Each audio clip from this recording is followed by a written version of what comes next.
আজ বিশেষ এক তিথি।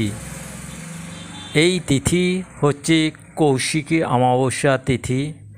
আজকে 11:54 পর থেকে কৌশিকী অমাবস্যা পড়ছে এবং পরদিন শনিবার 11:22 পর্যন্ত এই অমাবস্যা থাকছে।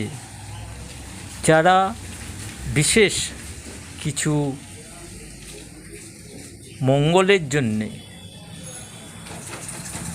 এই দিনটায় যদি তারা মায়ের কাছে একটি ঘিয়ের প্রদীপ এবং তাতে 2টি লবঙ্গ, 2টি এলাচ, একটু কর্পূর দিয়ে মনস্কামনা করে জ্বালিয়ে মাকে প্রার্থনা করা যায়, তাহলে সেই প্রার্থনা অবশ্যই পূর্ণ হয়।